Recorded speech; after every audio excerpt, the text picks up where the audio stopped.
Namaste my dear learners. So today we are going to learn about mean of group data by step deviation method or shortcut method. हमें पता ही है कि सब में class और F I दिया गया होता है। तो यहाँ पे क्लास और एफ आई दिया है, उसमें हम क्या बना रहे हैं एक्साई। अब एक्साई कैसे बनाना है ये आपको पता ही है, हमने पिछली दो मेथड में सीखा ही हुआ है। आपने नहीं सीखा है तो प्लीज एक बार वो वीडियो देख लेना। अब हम इसमें थर्ड कॉलम बनाते हैं यूआई की कॉलम। यूआई की फॉर्मूला क्या है, एक्साई माइनस ए अपॉन एच, राइट। अब ए कैसे एज्यूम करना है ये तो आपको पता ही है, तो हमने यहाँ पे फर्स्ट ए एज्यूम कर लिया है।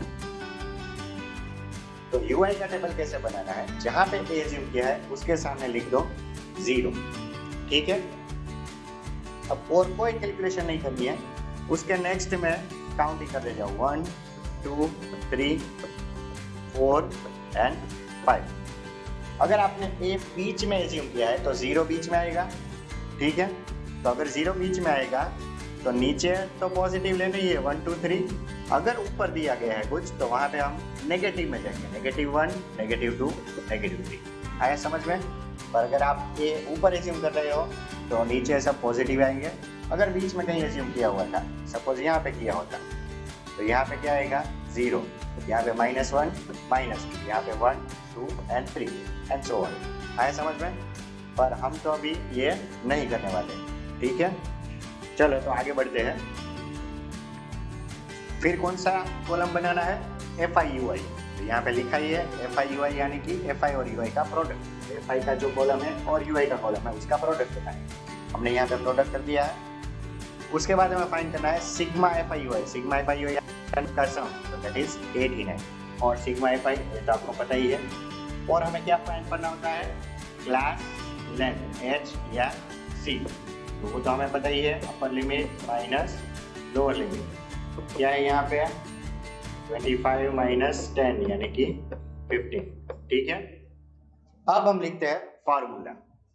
सो x bar is equals to a plus sigma F I you i upon sigma F i into h, ठीक है।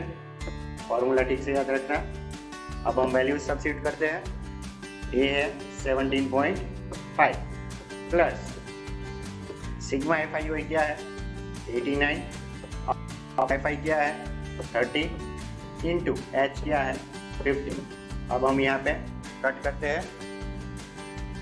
सो 15 2 और 89/2 ये हो जाता है 44 देखो यहाँ पे डिवीजन में मुझे टर्मिनेटिंग डेसिमल मिल रहा था, इसीलिए मैंने यहाँ पे डिवाइड किया है। अगर मुझे टर्मिनेटिंग डेसिमल नहीं मिलता तो मैं एलसीएम लेता, ठीक है। वो तो आपको बेसिक मैथ्स आता ही है।